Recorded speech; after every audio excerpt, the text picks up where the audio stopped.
दिलीप जी, कल आंदोलन है नॉर्मलाइजेशन को लेकर, क्या कहेंगे? आयोग कह रहा है कि बिना तथ्यों को समझे आप लोग जो है हल्ला कर रहे हैं।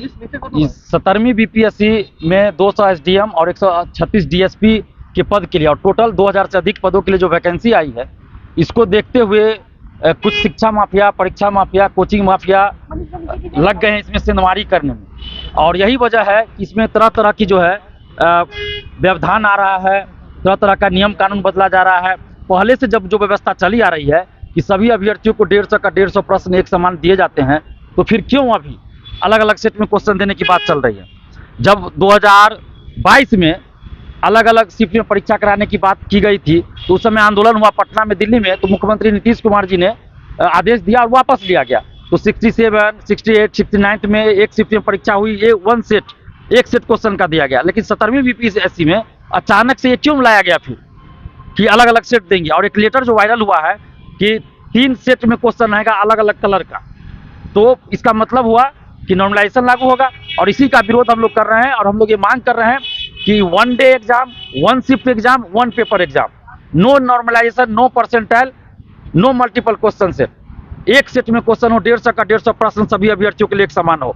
और इसी मांग को लेकर 6 दिसंबर को सुबह 11:30 बजे हम लोग बीपीएससी ऑफिस के बाहर आंदोलन करने जा रहे हैं। ये आंदोलन शांतिपूर्वक है, लोकतांत्रिक तरीके से है, संवैधानिक तरीके से है। और इस आंदोलन का उद्देश्य है मीडिया के माध्यम से सरकार के सामने अपनी मांगों को रखना और बीपीएससी के चेयरमैन साहब से मिलकर अपनी मांगों को रखना। और हम चाहते हैं, हम आग्रह कर रहे हैं हाथ जोड़कर नीतीश कुमार जी से कि आपने 2022 में जिस चीज को वापस करा दिया, वो चीज फिर से क्यों लागू किया जा रहा है? वो कौन है वो अधिकारी जो मनमानी कर रहे हैं? इसलिए नीतीश कुमार जी, इन अधिकारियों पर कार्रवाई कीजिए और एक सेट ही क्वेश्चन का यूज हो, इसके लिए आदेश दीजिए। और बीपीएससी के चेयरमैन साहब से भी हम कहना चाहते हैं कि आप अभ्यर्थियों के हित में फैसला लीजिए, अभ्यर्थियों के भावनाओं को समझिए। और तमाम अभ्यर्थी एक सुर में ये मांग कर रहे हैं कि एक सेट क्वेश्चन का यूज हो, 150 का 150 प्रश्न एक समान हो, तो आप वही कीजिए और नोटिस जारी कीजिए कि नॉर्मलाइजेशन लागू नहीं होगा, क्वेश्चन का एक ही सेट यूज होगा। बस यही हम चाहते हैं। अगर ये नोटिस जारी नहीं होता है तो आंदोलन जारी रहेगा। अगर कल के आंदोलन में भी सरकार और आयोग नहीं मानती है तो आगे आमरण अनशन भी किया जाएगा। और ये कोचिंग माफिया, जो पटना के कुछ कोचिंग है जो बहुरूपीय है, रंगा सियार, वो लोग अकेले में जाके चेयरमैन से मिलते हैं। और उसके बाद देखिए 15 नवंबर को छात्रों के साथ मीटिंग होनी थी बीपीएससी की, वो मीटिंग भी नहीं होती है। तो क्या आप कोचिंग माफियाओं, परीक्षा माफियाओं, इनके कहने पर बीपीएससी नियम कानून बनाएगी, प्रक्रिया में बदलाव लाएगी, सकारात्मक प्रक्रिया आप अपनाइएगा, सुधार लाइएगा, उसका स्वागत होगा। लेकिन नकारात्मक चीज लाइएगा तो नहीं। नॉर्मलाइजेशन का विरोध क्यों कर रहे हैं? 3 सेट का क्वेश्चन का विरोध इसलिए हो रहा है कि किसी को आसान क्वेश्चन मिल जाएगा, किसी को टफ क्वेश्चन मिलेगा। तो जिसको आसान मिलेगा फायदा हो जाएगा। ये तय कौन करेगा कि किसको आसान मिला, किसको टफ मिला? और अलग अलग सेट में पहले तो कहा गया कि 12 लाख संख्या होगी, इसलिए हम अलग अलग सेट यूज करेंगे। तो 12 लाख संख्या तो नहीं हुई, 5 लाख से कम संख्या है, तब क्यों भाई अलग अलग क्वेश्चन का सेट यूज कर रहे हैं? अब कहा जा रहा है पेपर लीक रोकने के लिए 3 सेट में यूज करेंगे। तो पेपर लीक आप कैसे कह रहे हैं कि 3 सेट में करेंगे तो एग्जाम लेंगे तो पेपर लीक नहीं होगा? अभी भी सभी प्रतियोगी परीक्षाओं में 4 सेट में क्वेश्चन सेट होता है, 4 सेट में, और उसमें से कोई एक सेट एग्जाम में पूछा जाता है। और जो कोचिंग माफिया, शिक्षा माफिया, नौकरी माफिया है, सेटर है, वो लोग चारों सेट का क्वेश्चन आउट कराते हैं और जिससे पैसा लेते हैं उसको चारों सेट का क्वेश्चन दे देते हैं। उसमें से कोई एक सेट आता है, वो लोग पास कर जाते हैं। तो यहाँ भी अगर 3 सेट में ये क्वेश्चन दे रहे हैं अलग अलग कलर में, तो जो आउट कराने वाला होगा, जिसकी उतनी पहुंच होगी, संजीव मुखिया, विशाल चौरसिया जैसे लोग और कुछ कोचिंग माफिया जैसे लोग, तो तीनों सेट का क्वेश्चन आउट करा लेगा। लाल, हरा, पीला कलर का रखे तीनों आउट करा लेगा। बिना तथ्यों को समझे भ्रम फैलाया जा रहा है कि कौन सा तथ्य इसमें है? बीपीएससी स्पष्ट कर देना। जब वो ऐसा बोल रहा है कि बिना तथ्यों, कौन सा तथ्य समझना है? एक लेटर वायरल हुआ जिसमें लिखा है 3 सेट में क्वेश्चन रहेगा, अलग अलग कलर का जिक्र है।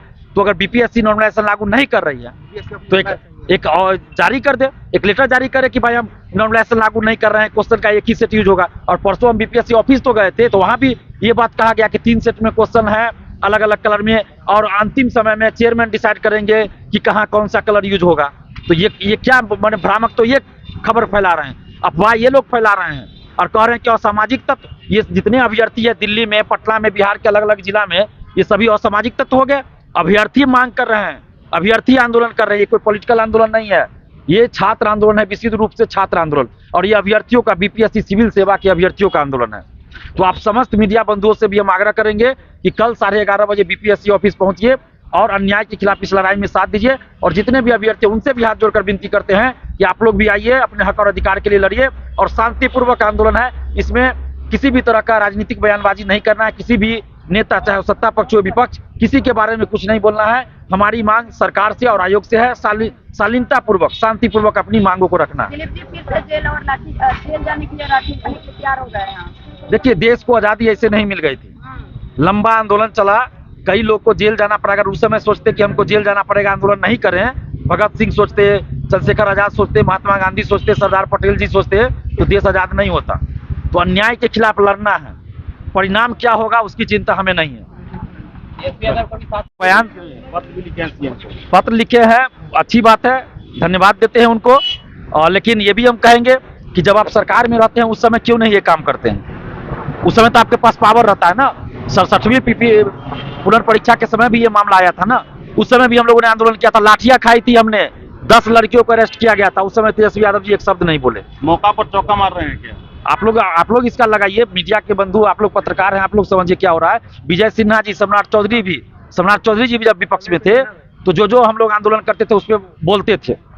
लेकिन सरकार में रहने पे कार्रवाई होनी चाहिए ना, सरकार में जब है तो कार्रवाई होनी चाहिए। चलिए, तेजस्वी यादव जी ने ट्वीट किया या जो भी किया, समर्थन किया, धन्यवाद देते। लेकिन मेरा ये कहना है कि जब आप सरकार में रहिए तो भी ये चीज कीजिए। उस समय तो आप चुप्पी साध लेते हैं, अभ्यर्थियों से मिलते नहीं है, हम लोग मार खाते हैं, लाठी खाते हैं, चुप्पी साध लेते हैं। तो ऐसा नहीं होना चाहिए। ये छात्रों का मुद्दा है, किसी पार्टी का नहीं है। इसमें सभी सत्ता पक्ष विपक्ष सभी से हम आग्रह करेंगे कि छात्रों के साथ मिलकर आप आवाज बुलंद कीजिए, छात्रों के समर्थन में बोलिए, छात्रों के समर्थन में काम कीजिए।